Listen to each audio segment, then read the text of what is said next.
agradecemos pela cruz e por Cristo ter sido sacrificado naquela cruz, fazendo possível a vida eterna para nós.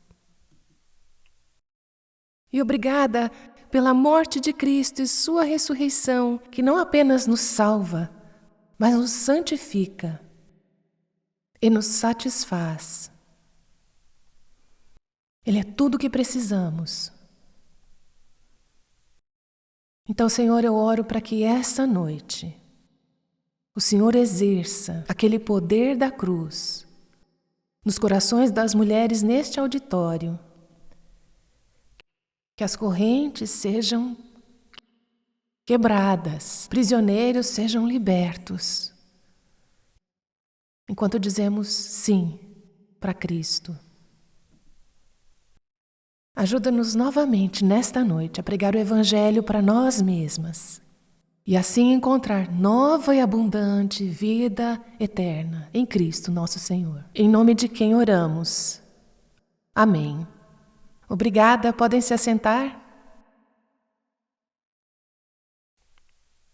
Abram suas Bíblias no livro de Tito. Espero que tenham trazido sua Bíblia de papel ou mesmo eletrônica, ou qualquer outra versão que usem. Se você não tiver uma, compartilhe com a pessoa ao seu lado. Vamos usar nossas Bíblias. Vamos usá-las bastante ao longo da semana. Podem deixar à mão ou no seu colo, como preferirem. Algumas de vocês são o tipo A, vocês têm necessidade de anotar tudo, primogênitas, eu sei, sou uma delas.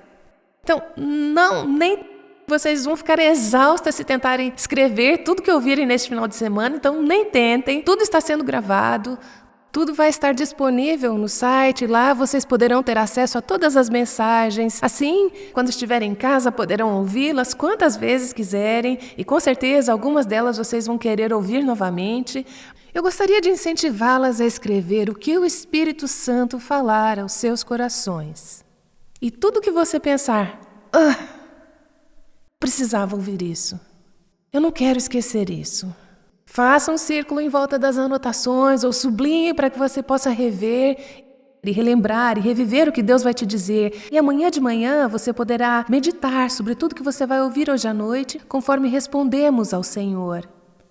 Vamos analisar uma passagem que é familiar para muitas de nós. Abram suas Bíblias em Tito 2, mas eu vou começar no capítulo 1. Vamos responder 3 perguntas nesta noite.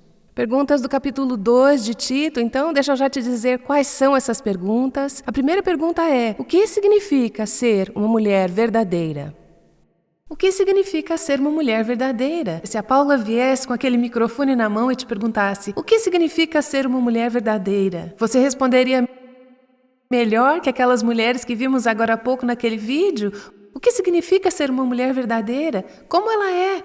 Vamos ver uma descrição de uma mulher de verdade nessa passagem.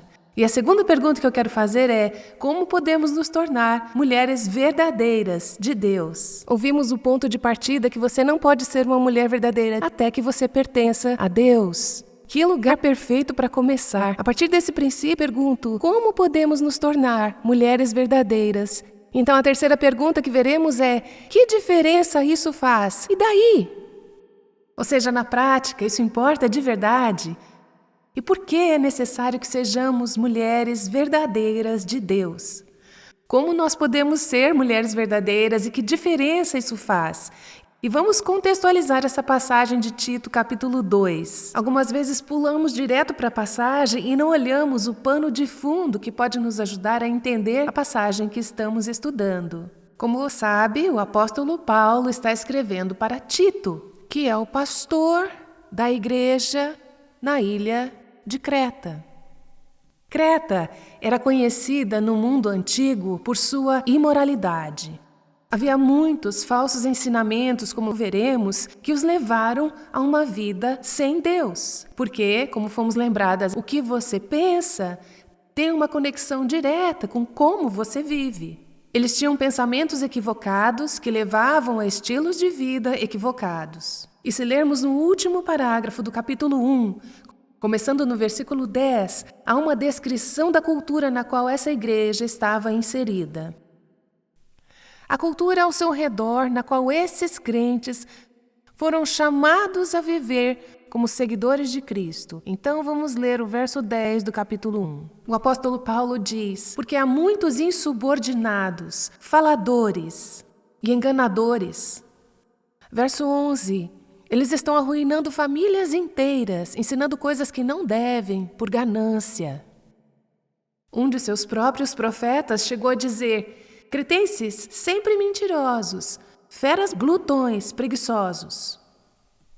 E Paulo estava apenas citando, ouçam o que o seu próprio povo diz: eles são sempre mentirosos, feras malignas, glutões, preguiçosos. E depois disso, Paulo adiciona o seu PS no versículo 13: esse testemunho é verdadeiro. Não há dúvida sobre isso. Olha o versículo 15, o final do versículo 15. Suas mentes e consciências estão corrompidas. Eles professam conhecer a Deus, mas o negam com suas obras.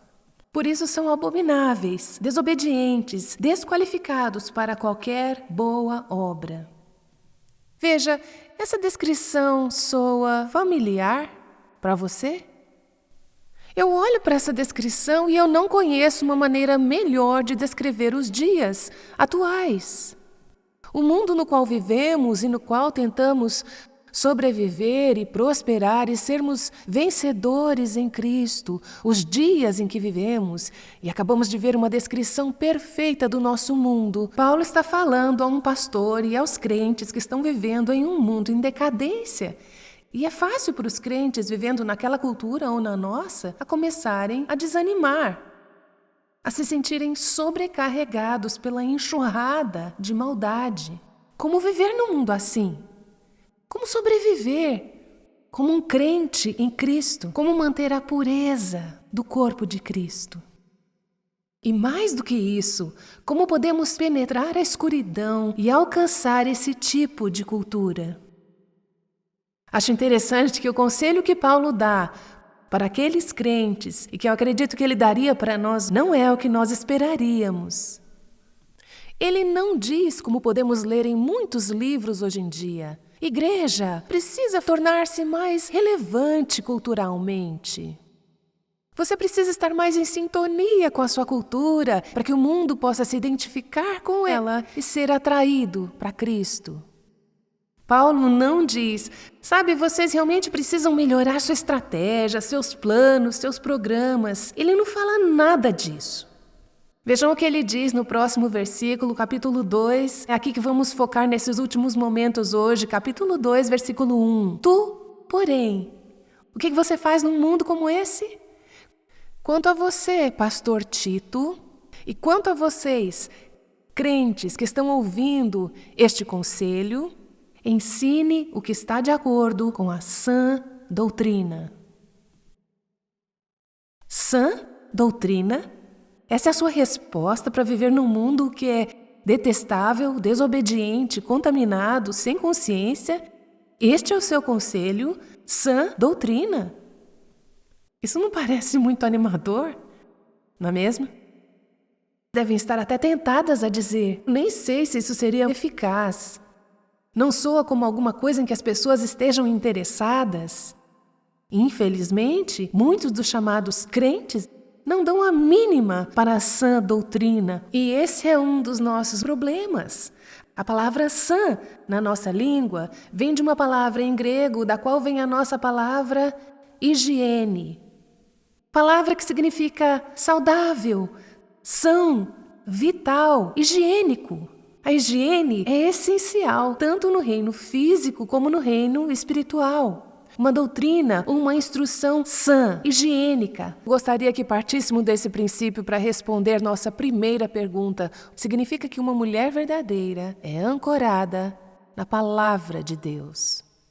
Sua vida é ancorada na verdade, a verdade que encontramos na palavra de Deus. É a palavra de Deus, é a verdade que determina e governa seu pensamento, seu comportamento, suas atitudes, emoções. Está tudo firmado na palavra, sã doutrina. Então, como transformar ou impactar uma cultura perversa como aquela de Creta? Há uma tendência a achar que o que nós precisamos são leis novas. Precisamos de novas estruturas, novos sistemas, novos programas sociais. Precisamos rever nosso sistema judiciário, escolas, o governo, a economia. Precisamos de um novo presidente, de um novo congresso, de qualquer coisa diferente. Mas Paulo insiste de que o o mundo realmente precisa, o que o mundo mais precisa, é de cristãos que realmente coloquem em prática o que eles dizem acreditar. Coisas que estão de acordo com a sã doutrina. Cristãos que são piedosos e sábios e gentis e conhecidos pelas suas boas obras e por manter a ordem no lar. Mulheres, o mundo jamais será convencido pelos nossos argumentos sobre a realidade de Deus. Ou por questões morais como o aborto, casamento entre o mesmo sexo. Não são os nossos argumentos que vão persuadir o mundo. O mundo será persuadido quando virem a realidade do Evangelho posta em prática em nossas vidas e em nossos relacionamentos. E é por isso que há essa grande urgência na igreja de ensinar a sã doutrina. E de ensinar a sua relevância, o e daí da sã doutrina. Então Paulo pergunta no livro de Tito e em quase todas as outras epístolas no Novo Testamento, o que é a sã doutrina? O que é a sã doutrina e como ela se aplica à nossa vida? A sã doutrina é relevante para cada gênero, para cada fase da vida, para cada classe social. Ela tem relevância para você. Tendo você 14 ou 94 anos ou qualquer idade, sendo você casada ou solteira, tenha filhos ou não, trabalhe em casa, fora de casa ou ambos. Qualquer que seja a sua fase da vida, sua situação na vida, a sã doutrina tem relevância para você. E é sobre isso que Paulo fala em Tito. Começando no verso 2, onde ele fala sobre as fases da vida. Homens idosos, sejam temperados, respeitáveis, sensatos, sadios na fé, no amor e na constância. Paulo diz, isso é o que a sã doutrina produz na vida de homens mais velhos. Eu não vejo muitos homens aqui essa noite. Deus me chamou para falar para mulheres, então eu vou continuar lendo os próximos versículos e deixar que os pastores aqui presentes preguem sobre esses versículos quando estiverem em suas igrejas no domingo. Mas eu quero retomar com os versículos de 3 a 5, onde Paulo então responde nossas perguntas. O que significa ser uma mulher verdadeira? Como é uma mulher verdadeira? E ele começa com as mulheres mais velhas e depois ele se dirige às mais jovens. Versículos 3 ao 5. Mulheres mais velhas que sejam sérias em seu proceder, não caluniadoras nem escravas a muito vinho, sejam mestras do bem a fim de instruírem as mais jovens a amarem seus maridos e seus filhos, a serem sensatas, honestas, boas donas de casa, bondosas, gentis e submissas aos seus maridos, para que a palavra de Deus não seja difamada. Vamos começar com as mulheres mais velhas. E talvez você esteja se pensando, como é que eu vou saber se eu sou uma mulher mais velha? Bem, se você está em dúvida, provavelmente é. Dizem que a velhice está sempre 15 anos à frente da idade que você tem no momento, certo? No contexto das Escrituras e naqueles dias e em todas as Escrituras, acredito que as mulheres mais velhas refere-se especificamente às mulheres que já passaram da idade de ter filhos. Eu tenho que confessar a vocês que desde que eu era uma garotinha, eu sempre tive esse profundo desejo no meu coração de ser uma senhora idosa, piedosa. E eu não sei de onde veio isso, mas eu sempre tive essa imagem na minha mente de como deve ser uma senhora idosa, piedosa. Agora que eu cheguei aos 50, eu percebo que a parte de ser idosa vem bem mais fácil do que a parte de ser piedosa. Todas nós somos mais velhas para alguém. As meninas adolescentes ficam muito felizes que estejam aqui, porque muitas das mulheres mais velhas gostariam de ter aprendido décadas atrás as coisas que Deus está ensinando a vocês enquanto se tornam mulheres verdadeiras. E queremos encorajar essas adolescentes aqui. E mulheres jovens, vocês são mais velhas para as mulheres mais jovens do seu convívio. Não saiam do ar quando eu falo para as mulheres mais velhas, tá bom? Vocês precisam ouvir, mesmo que vocês pensem, estou há zilhões de anos de me tornar uma mulher idosa. Em primeiro lugar, vai chegar muito mais rápido do que vocês imaginam. Além disso, aqui está um bom plano para o futuro. E em Tito 2, de 3 a 5, temos um modelo, um padrão para uma mulher verdadeira. Todas nós devemos querer isso e levar nossas vidas a essa bela imagem das Escrituras. Porém, hoje à noite eu vou apenas pincelar o melhor que eu puder. Será uma meditação resumida dessa passagem. Temos disponível em nosso site um estudo onde eu passei semanas, verso por verso, palavra por palavra, frase por frase, sobre essa passagem. Chama-se Mulheres Atraentes Adornadas por Cristo, e se você quiser se aprofundar nesse estudo sobre o que significa ser uma mulher verdadeira de Deus, te será muito útil. Primeiro, Paulo fala do caráter, ou do estilo de vida de uma mulher verdadeira. Como ela é? Aqui está uma descrição do seu caráter, e então ele descreve a sua vocação, mas antes, o seu caráter. Como é o seu estilo de vida? Diz no versículo 3 que ela é respeitosa em seu comportamento. Eu gosto de uma tradução que diz que ela mostra um comportamento apropriado àqueles que são santos. Amiga, se você for uma filha de Deus, as Escrituras te chamam de santa. Alguém separada, alguém santificada. E temos que demonstrar um comportamento adequado àqueles que são santos, àqueles que foram santificados. Podem estar se perguntando, o que isso quer dizer? O que significa ser respeitosa? Bem, respeitosa no comportamento afeta a maneira como falamos e a maneira como agimos. Então ele continua, respeitosas no comportamento, não caluniadoras ou escravizadas a muito vinho. Por quê?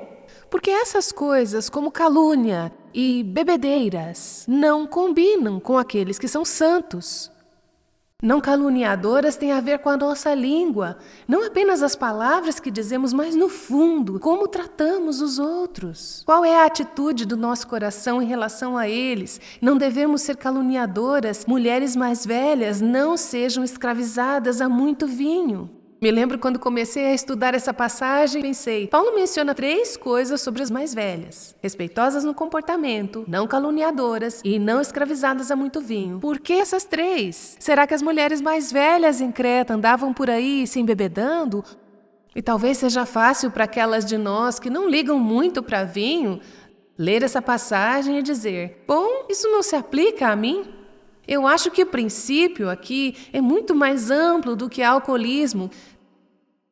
O que ele está falando aqui representa um espírito, uma mentalidade, um padrão de indulgência, autoindulgência. Enquanto envelhecemos, é fácil pensar, eu fiz a minha parte, trabalhei duro, eu mereço uma pausa. Agora eu só vou fazer o que me faz sentir bem. E Paulo diz, não é isso que o Evangelho significa para uma mulher idosa. Paulo está falando sobre um estilo de vida moderado, que não devemos usar válvulas de escape para dores emocionais. Não devemos viver para nós mesmas ou para satisfazer nossas vontades. Devemos viver para Cristo, para Deus. E isso envolve um estilo de vida sóbrio. Assim vemos o caráter de uma mulher verdadeira. Agora vamos analisar a vocação, a missão. O versículo 3 diz, ela deve ensinar o que é bom e instruir as mais jovens. E só uma observação aqui de que o caráter vem antes do chamado. Vida vem antes do ministério. Não podemos ensinar outras, mães, avós, discipuladoras, mulheres mais velhas, não podemos ensinar a outras o que não estamos vivendo e o que não aprendemos. E eu acredito que essa é uma das razões porque há tão poucas mulheres mais velhas hoje mentoreando as mais jovens, porque sabemos no fundo dos nossos corações que não estamos vivendo um estilo de vida condizente com o Evangelho, não temos nada para compartilhar. E Paulo fala, tenha algo para compartilhar, tenha um estilo de vida digno de ser seguido, digno de ser imitado, para que você possa cumprir a sua vocação. Recebi um e-mail de uma mulher há pouco tempo que dizia, estou entrando na fase do ninho vazio e o meu papel como mãe, em tempo integral, já não é mais necessário. Foi o sonho da minha vida e eu o vivi e acabou. Quem sou e por que estou aqui? Me sinto perdida, confusa. Tenho pedido a Deus para me dar um rumo. O que eu posso fazer nessa fase da vida? Eu preciso saber que será desafiador, porque a vida agora parece uma grande confusão, solitária e deprimente. Bem, Tito 2 te dá, se você se sente assim. Algumas de vocês estão entrando na fase de vida do ninho vazio. Ele dá a você o rumo, a missão e o propósito que você está buscando. Como mulheres mais velhas que têm andado com Deus, vivendo vidas exemplares, têm criado e ensinado fielmente seus próprios filhos, e agora Paulo diz que elas devem ensinar e treinar outras mulheres que ainda estão no início da jornada. Como você dá esse treinamento? Você dá com o seu exemplo, conectando-se intencionalmente com essas mais jovens para ajudar a ensiná-las nos caminhos de Deus. Paulo diz, mulheres mais velhas, esse não é o momento para se aposentar, para relaxar, para pensar só em si mesma. Precisamos estar ativas no reino. As mais jovens precisam que sejamos intencionais e vivamos vidas que as façam amar a Jesus e chamá-las a seguir a Cristo, mostrando a elas a importância do Evangelho em suas vidas, demonstrando isso em nossas próprias vidas. E eu quero nos lembrar que esse ministério de ensino e treinamento não acontece, em geral, do púlpito. Isso não significa que não precisamos de homens ensinando, mas nosso ministério com outras mulheres não acontece em grandes grupos. Pessoas vêm a mim e dizem, eu quero ensinar a palavra como você, e eu espero que você ame a palavra, mas eu vou te contar onde principalmente esse ensino acontece. É vida na vida. Está no contexto do laboratório da vida, enquanto você vive sua vida com outras mulheres e elas vêm à sua vida e pedem para você orar por elas e você as encoraja, as direciona para as Escrituras, trono da graça de Deus. É vida na vida. Deve haver muito mais desse tipo de mentoria e discipulado acontecendo na sua cozinha, na sua mesa de jantar, ou enquanto você passa a roupa, ou quando caminham juntos, literalmente como companheiras de caminhada, mais do que numa sala de aula formal. Que a importância da sã doutrina seja passada para a próxima geração. Como viver o Evangelho, nós podemos mostrar a elas como encarnar essa verdade em nossas vidas e então convidá-las a viver essa verdade juntas. Olha, muitas mulheres chegam nessa fase da vida e todas nós, em algum momento, chegamos lá e pensamos, eu estraguei tudo.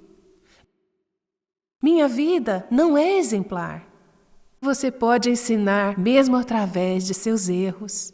Se você for até a cruz e aprender como receber a misericórdia e a graça de Deus. Recebi um e-mail que diz, tenho 79 anos. E percebi que minha vida foi egocêntrica.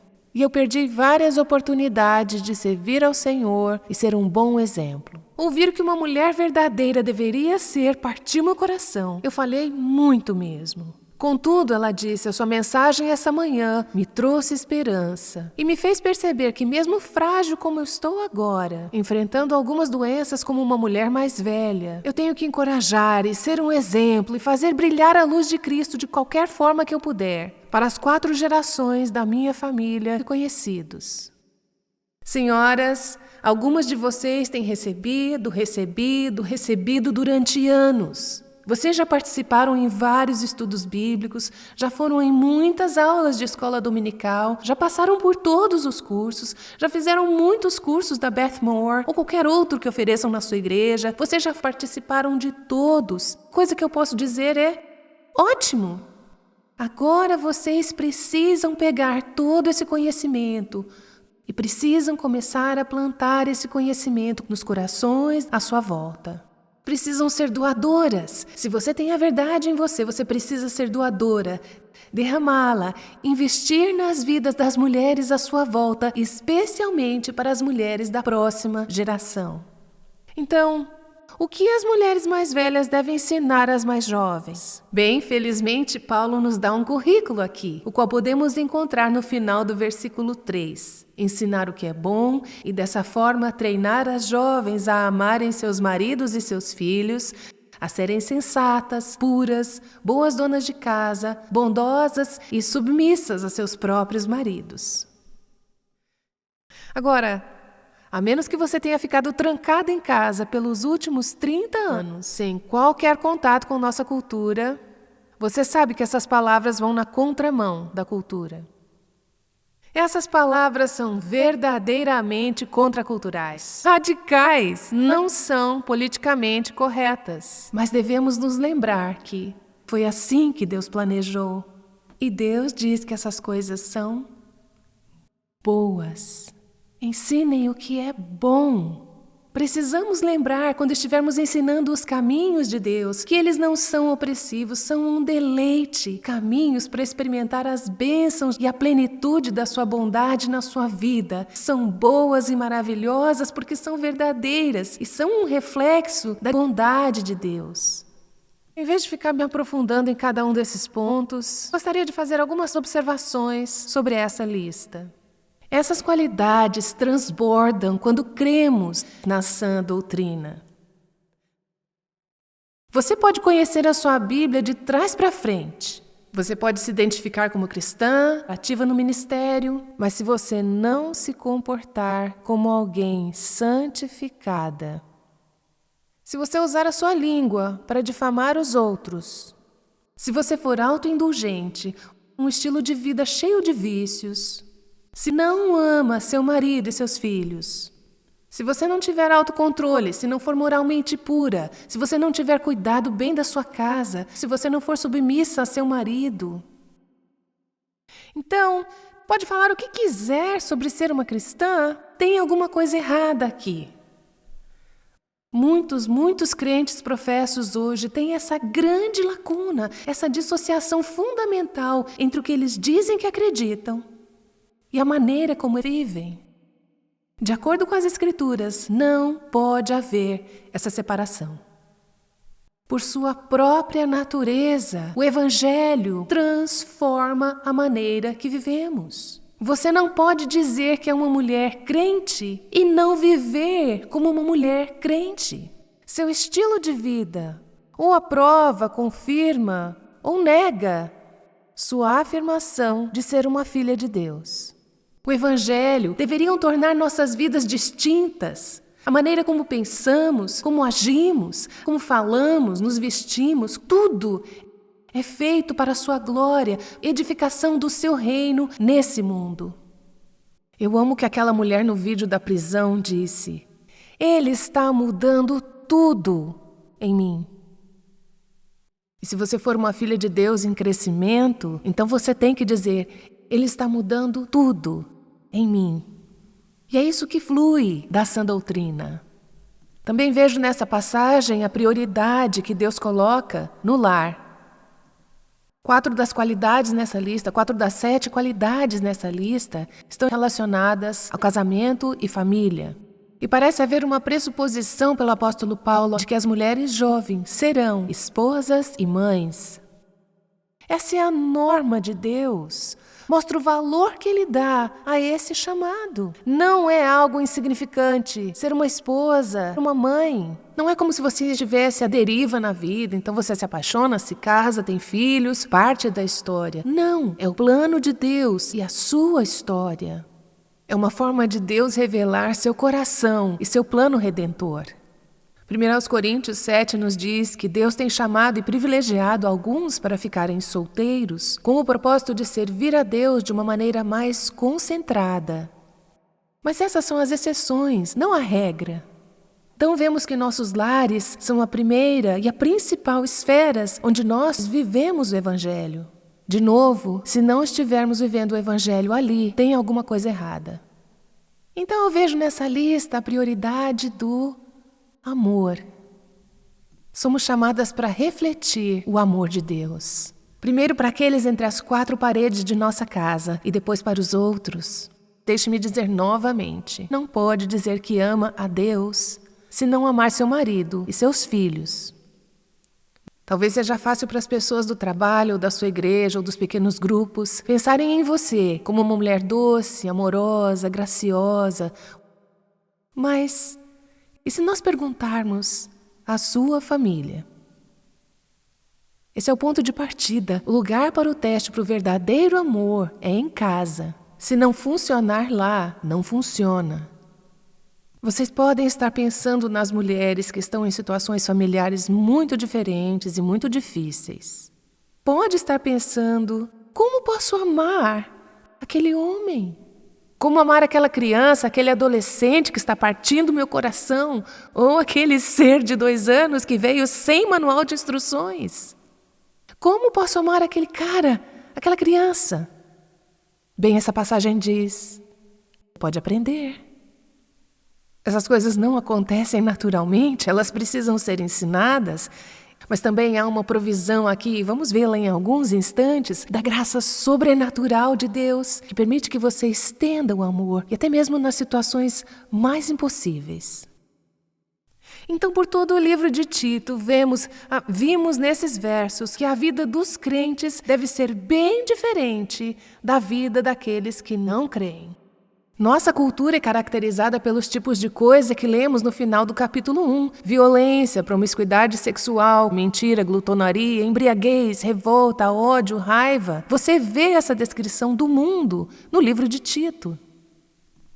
Mas pelo modo como o Evangelho de Cristo nos transformou, nossas vidas deveriam ser diferentes, contraculturais. E o mundo deveria ser capaz de olhar para nós como mulheres cristãs e ver uma enorme diferença. Nossas vidas são caracterizadas por coisas como amor, brandura, pureza, autocontrole, verdade, submissão, famílias bem organizadas. Deveríamos ser uma demonstração viva do Evangelho para tornar o Evangelho crível. E então, conforme olhamos essa lista que segue no livro de Tito, deixe-me mostrar uma pequena parte dela, começando nos versículos que acabamos de ler em Tito 2, versículo 1. Temos essa lista para cristãos em geral e nos versículos de 3 a 5, como mulheres especificamente devem refletir ou ilustrar o Evangelho. E eu quero só passar novamente essas qualidades rapidinho aqui e pensar sobre como seria se uma mulher não estivesse fundamentada na verdade, o Evangelho. No verso 1, vemos que uma mulher cristã baseia sua vida na sã doutrina. Na verdade, na palavra de Deus. Mas a mulher cuja vida não está fundamentada pelo Evangelho vai minimizar a importância da doutrina, vai ignorar ou desprezá-la, e a vida dela será baseada em crenças que não são verdadeiras, que não são sadias. Mas a mulher santificada, cuja vida tem sido fundamentada pelo Evangelho de Cristo, que são as crentes mais velhas, devem modelar o amor e a maturidade espiritual. Elas têm que ser intencionais em passar o bastão, inserindo o Evangelho, a fé, à próxima geração, e intencionais ao discipular e mentorear a nova geração. Mas e se o Evangelho não fundamentar suas vidas, como é que vai ser? Pessoas idosas serão livres para buscar seus próprios sonhos, seus próprios prazeres, para se aposentar, para viver como bem quiserem. Elas cumpriram suas obrigações e elas querem passar o resto das suas vidas viajando pelo mundo, com suas picapes ou qualquer outro carro, terem seus hobbies, o que quer que seja, e apenas relaxar. Esse é um estilo de vida que não é baseado no Evangelho. No verso 3, as mulheres mais velhas, cujas vidas têm sido moldadas pelo Evangelho, devem ser respeitosas, mas uma mulher cuja vida não foi moldada ou baseada no Evangelho vai tomar um rumo secular ou vulgar. Mulheres moldadas pelo Evangelho não são caluniadoras. Elas falam a verdade, palavras que constroem. Mas se nossas vidas não tiverem sido moldadas pelo Evangelho, seremos fofoqueiras. Vamos ferir os outros com nossas palavras. A mulher cuja vida é baseada na sã doutrina e no Evangelho não vai ser escravizada a muito vinho. Ela vai ter um estilo de vida moderado. Mas uma mulher para quem o Evangelho não importa ou não significa nada, vai ser indulgente. Ela terá um comportamento viciado com abuso de substâncias, desordens alimentares, vai viver por prazer, baseando-se em sentimentos. Uma mulher cuja vida é moldada pelo Evangelho ensinará o que é bom, ela ensinará às mulheres mais jovens. Mas o que acontece num modelo onde o Evangelho não modifica vidas? Desvalorizamos o que as mais velhas têm a oferecer. Fazemos com que elas se sintam inúteis ou marginalizadas. E as mulheres mais jovens são deixadas à deriva da própria sorte. Fazemos com que elas se sintam inúteis ou marginalizadas, acabam naufragando. Vemos que as mulheres mais jovens, ancoradas no Evangelho, devem amar seus maridos. Elas devem valorizar seus casamentos, devem manter seus votos, mesmo quando for difícil, quando machucar, quando parecer impossível. Mas na cultura ou no ambiente onde o Evangelho não molda nossas vidas, as mulheres ressentem seus maridos, elas os desonram. E é daí onde vem aquela cultura do divórcio, os casamentos descartáveis. A mulher fundamentada no Evangelho ama seus filhos, valoriza a maternidade, ter filhos de acordo com a vontade e os planos de Deus e molda intencionalmente as suas vidas para Cristo. Mas numa cultura e mentalidade que não é fundamentada no Evangelho, as mulheres não são nem incentivadas a terem filhos. E quando decidem ter, elas os maltratam ou os mimam, deixam que outras pessoas os eduquem. Elas não são intencionais em discipular seus filhos. Uma mulher cuja vida é fundamentada no Evangelho tem autocontrole. Essa é uma palavra na qual tenho meditado profundamente ultimamente. A palavra sophron, que vem do grego, significa ter uma mente sã ou sadia. Um estado mental sophron é o que nos permite frear desejos carnais. E resulta na prática do autocontrole em todas as áreas da nossa vida, nossa língua, hábitos, sexualidade, todas as áreas da nossa vida. Mas a mulher cuja vida não é controlada, fundamentada no Evangelho, não tem autocontrole. Ela está fora de controle com hábitos de consumo, sua língua, seu uso do tempo. Ela é impetuosa, impulsiva, fala tudo o que pensa. Sua mente não é sophron, não é uma mente sã. Então vemos que uma mulher cuja vida é moldada pelo Evangelho é pura em seu coração, mente, sexualidade. É o oposto de um comportamento escandaloso, promíscuo. Uma mulher orientada pelo Evangelho valoriza o lar, tem o coração voltado para o lar. Seu foco e prioridades envolvem sua casa. Mas o que o mundo diz? O Evangelho não vale nada. Dona de casa é desvalorizado. A hospitalidade tornou-se uma coisa do passado. Nossos lares estão um caos. Estamos empurrando as mães e valorizando o trabalho que elas fazem fora de casa, acima do que elas poderiam estar fazendo em prol da família. Então vemos, através dessa passagem do livro de Tito, como uma vida moldada pelo Evangelho é extremamente diferente de uma vida que não é moldada pelo Evangelho. Então a questão é: o quanto a sua vida, o quanto a minha vida refletem o Evangelho e a graça de Deus? E o que significa ser uma mulher redimida? Quando eu olho para essas qualidades, apenas as poucas das quais falamos e há outras descritas no Tito, eu percebo um problema. Eu vejo esse incrível retrato de uma mulher verdadeira, vejo como ela deve ser, seu caráter. Eu a vejo fazendo um apelo para passar um legado de amor para a próxima geração. Aqui está o problema. Eu não consigo viver dessa maneira. Eu não consigo ser esse tipo de mulher. Sabe do que mais? Você também não. E reconhecer esse problema é o primeiro passo para lidar com ele. Não temos esse poder. Cristo nos chama a viver uma vida impossível para a gente viver. Não conseguimos.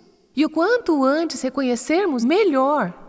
Não temos o poder para viver esse tipo de vida. Quantas de vocês na última semana diriam, houve pelo menos um momento, talvez mais, pensando só na última semana, no qual não pensei, agi, olhei, falei como uma mulher verdadeira? Talvez até no dia de ontem ou na última hora, só no dia anterior. Posso ter acabado de fazer o meu devocional e em menos de 3 minutos, agindo como uma pagã, falando como uma pagã, não como uma mulher de Deus. Por que sou assim? Por que eu fiz isso? Por que eu disse aquilo? Por que eu estou pensando isso? Como podemos nos tornar mulheres verdadeiras? Versículos de 11 a 14 nos dão 3 recursos e eu gostaria de fazer uma mensagem inteira apenas sobre isso. Vou apenas tocar neles e depois vocês podem explorá-los, mas os 3 recursos que nos ajudarão a ser mulheres de Deus, que vivem de acordo com a sã doutrina, são: o primeiro é um recurso presente, é a graça de Deus. Agora olhem os versículos 11 e 12. A graça de Deus, porque a graça de Deus se manifestou salvadora a todos os homens. Ela nos ensina a renunciar à impiedade, às paixões mundanas e a viver de maneira sensata, justa e piedosa. A graça de Deus. Esse é um recurso que Deus me dá a cada momento, a cada dia, e que aqui, agora, me permitirá, não apenas nesse auditório, mas quando eu for para casa, quando eu estiver no meu trabalho, quando eu estiver pressionada e estressada na carne. A graça de Deus é o que me dará o desejo e o poder para viver de acordo com a sã doutrina. Aí o capítulo 3 nos lembra que não foi sempre assim. A graça de Deus não sempre esteve conosco. Costumávamos ser como o mundo. Olha o versículo 3 do capítulo 3. Houve um tempo em que também éramos insensatos, desobedientes, vivíamos enganados e escravizados por toda a espécie de paixões e prazeres. Vivíamos na maldade e na inveja, sendo detestáveis. E se você se lembra ou não, assim éramos antes de Cristo mudar nossas vidas. Então qual foi a diferença? O que nos mudou? Olha o versículo 4 do capítulo 3. Mas quando se manifestaram a bondade e o amor pelos homens da parte de Deus, nosso Salvador, não por causa de atos de justiça por nós praticados, mas devido à sua misericórdia, Ele nos salvou. Ele o fez, a fim de que, justificados por sua graça, nos tornemos seus herdeiros, tendo a esperança da vida eterna.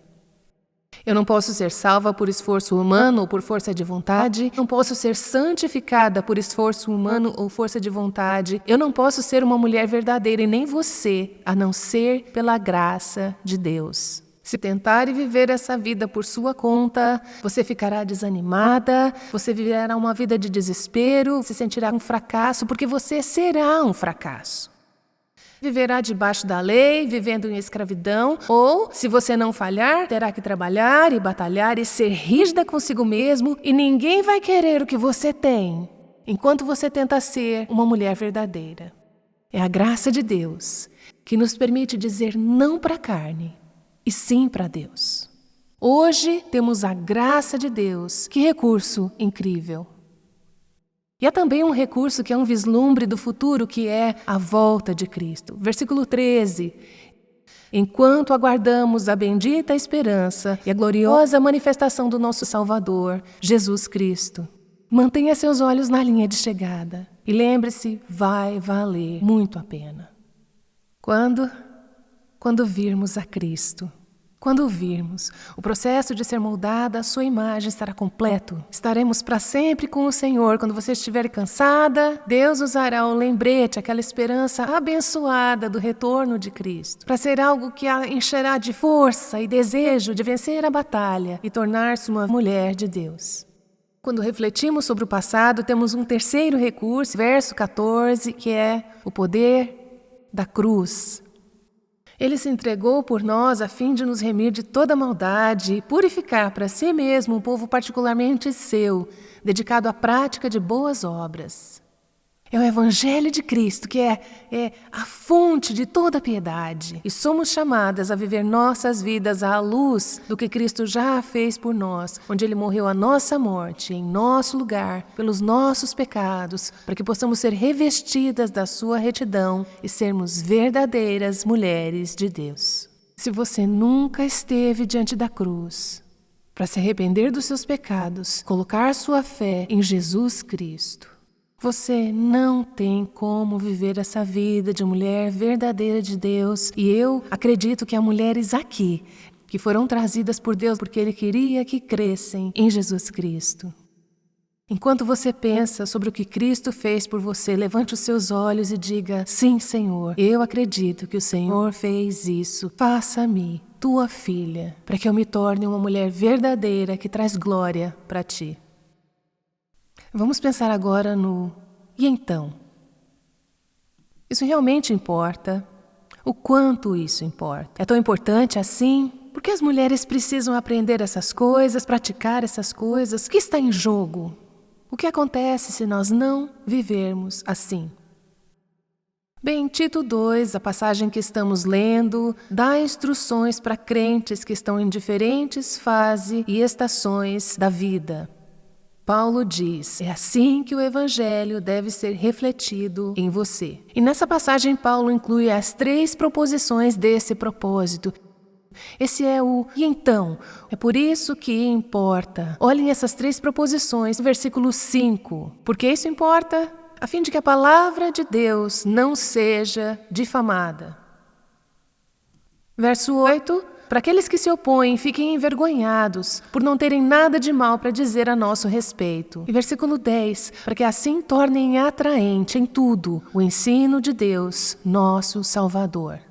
Senhoras, há muito mais em jogo aqui do que nossas vidas individuais.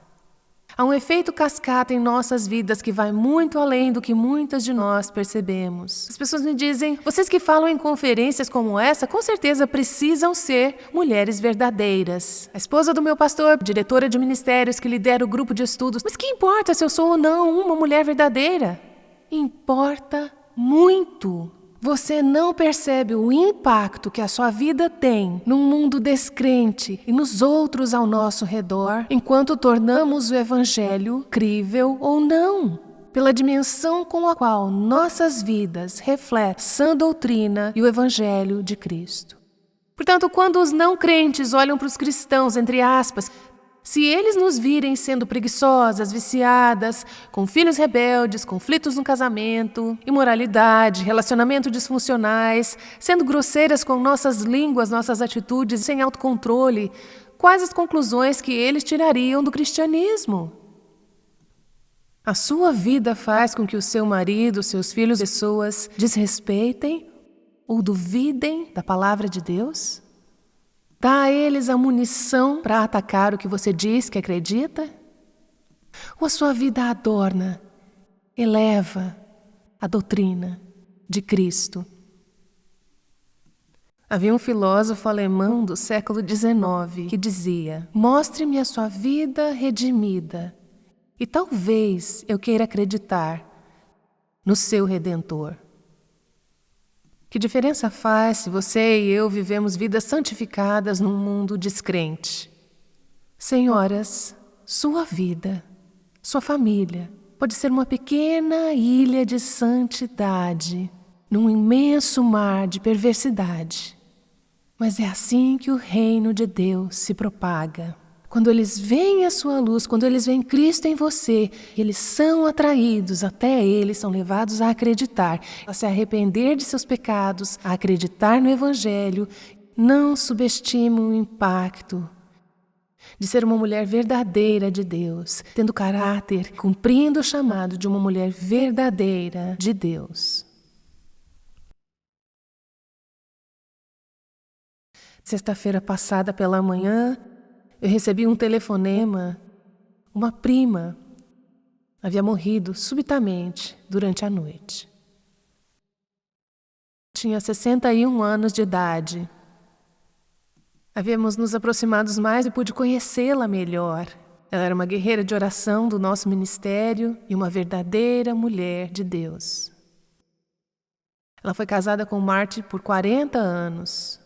Eles tiveram 6 meninos, que têm entre 20 e 30 anos, e agora 6 noras. O filho mais novo casou-se este ano. No próximo mês, eles terão 16 netos, com idades de 8 para baixo. E há uma foto aqui da família que já vamos mostrar, e essa foto foi tirada há 4 anos, quando eram apenas 3 netos, porque nasceram 11 depois disso. Eu não sei se minha matemática está correta, eu tenho 15 agora. O mais novinho nasceu na última quarta-feira. Na quinta, Ruth segurou aquele recém-nascido em seus braços. E quinta à noite, Ruth partiu para estar com o Senhor. Eu tive o privilégio de participar do seu culto fúnebre ontem de manhã em Chicago. me pediram que fizesse uma breve reflexão sobre a sua vida, assim como fizeram também 2 dos seus filhos e 2 dos seus irmãos. O tanto de amor e o carinho expressados a ela e os tributos sobre sua vida foram simplesmente inacreditáveis. Eu não estive lá na noite anterior para o velório, mas eu sei que por 7 horas, 500 pessoas permaneceram na fila todo o tempo para conseguir falar com a família, para expressar sua afeição por Ruth e suas recordações dela. De 3 a 4 mil pessoas foram ao velório. Mas enquanto eu estava no culto, durante o velório, eu ouvi o tempo todo as pessoas testemunhando sobre o impacto que ela teve em suas vidas. Pessoas que a conheciam, que a amavam, amigas de infância, que permaneceram suas amigas a vida inteira, com seus filhos, suas noras. Ouvi muitas pessoas falarem sobre o impacto dela e o que eu conheci da vida dela, e o que eu ouvi descreverem. É exatamente o que vimos em Tito, capítulo 2. Eu ouvi a história de uma mulher de caráter piedoso. Uma mulher que, por exemplo, em vez de caluniar, usava sua boca para falar palavras de bênção, encorajamento e graça. Alguém me enviou um e-mail dizendo: eu nunca ouvi Ruth dizer uma única palavra de reclamação ou crítica.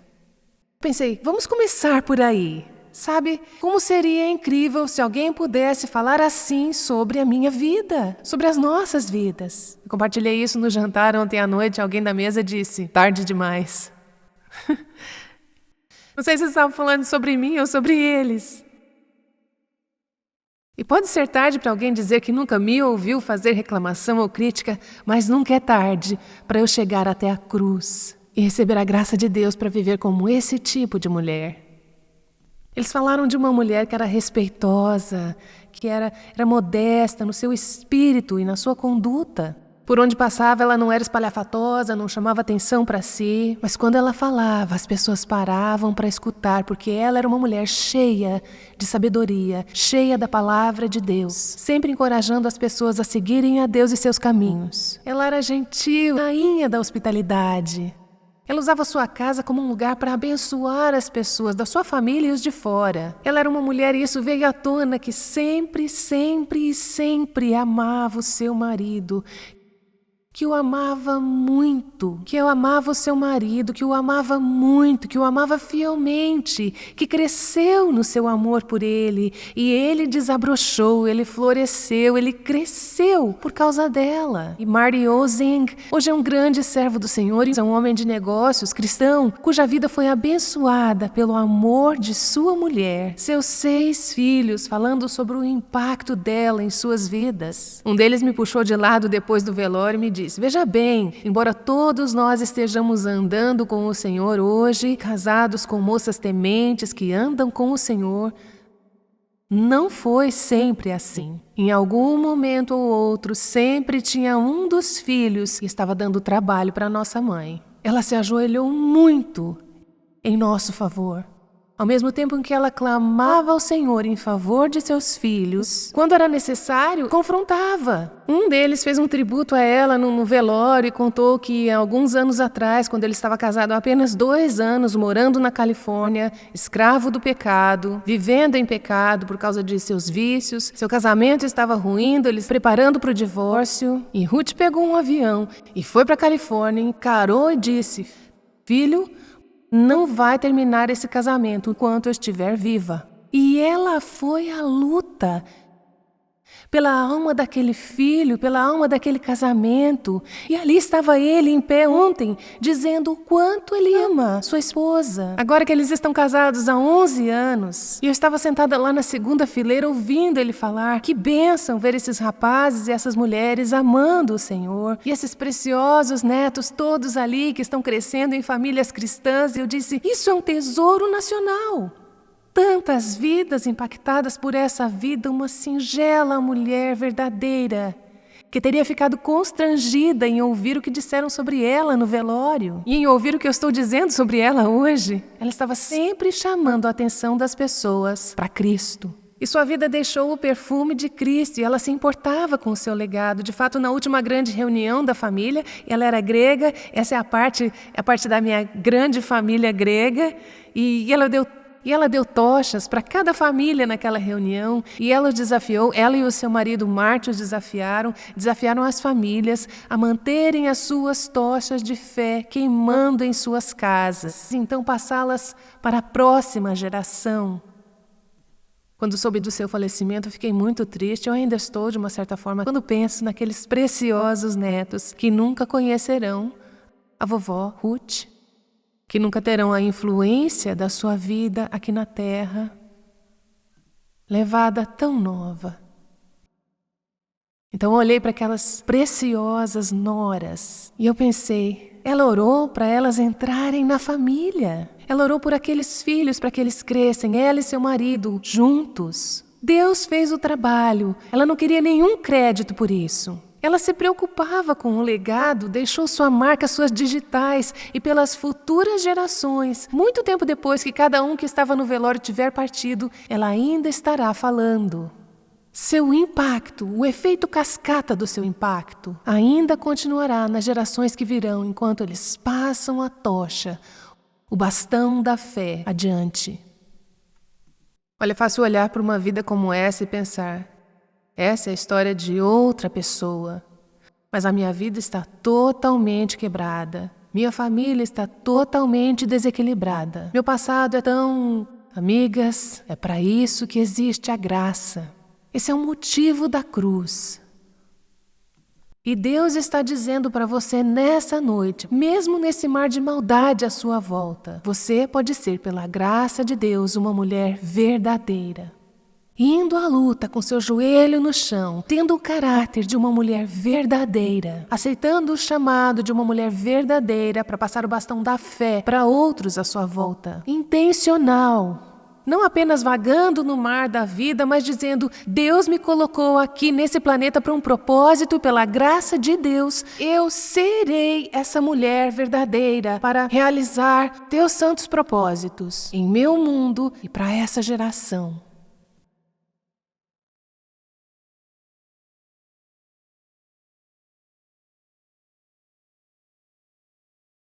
E eu entendo esse aplauso como significando que estão afirmando que é esse o desejo dos seus corações.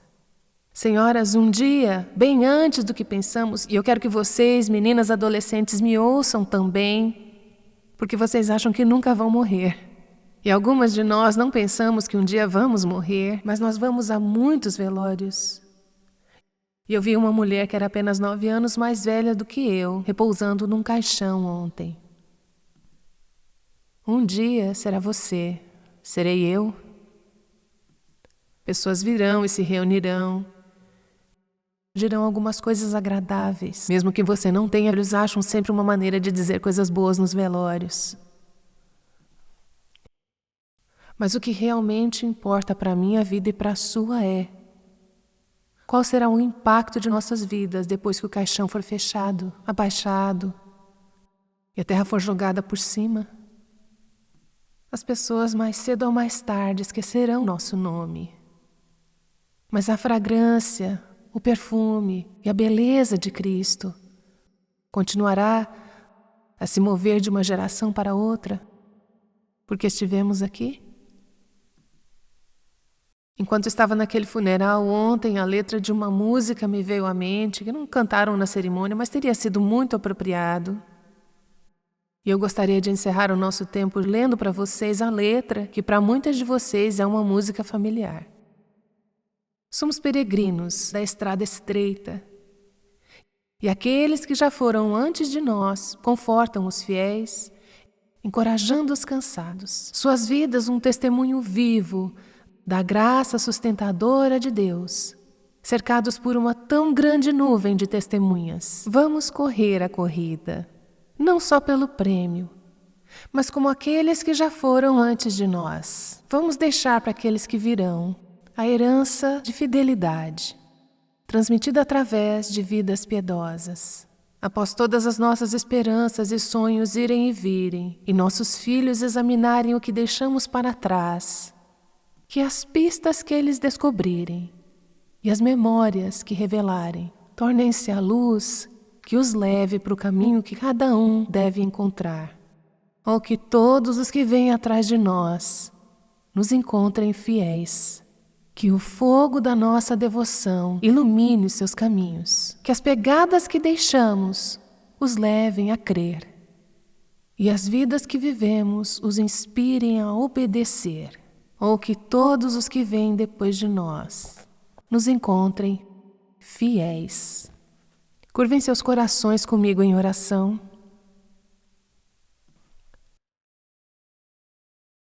Senhor, eu agradeço por ter me permitido que eu visse ontem ainda esse poderoso lembrete de uma vida fiel, uma mulher verdadeira de Deus. E ser uma mulher verdadeira não tem a ver com ser casada ou solteira, com filhos ou sem filhos, netos ou não. Tem a ver com um coração que está ligado a Cristo e a sua palavra, ligado ao Evangelho, ligado à cruz. Um coração que reflete a beleza de Cristo e seus caminhos. Oro para que o Senhor realize uma obra em nossas vidas essa noite e nos dias por vir. Dá-nos um desejo revigorado e santificado e a paixão para sermos suas mulheres verdadeiras. Eu oro pelas mais velhas, pelas de meia idade, cujos ninhos estão vazios, pelas que estão nos primeiros anos de criação de filhos, pelas recém-casadas, pelas solteiras, as adolescentes, as universitárias, cada fase da vida. Senhor, dá-nos aquele santo desejo, pela Tua graça, para permitir que o Senhor nos torne mulheres que fazem a diferença, pela glória do Teu nome e pelo amor do Teu reino. Amém.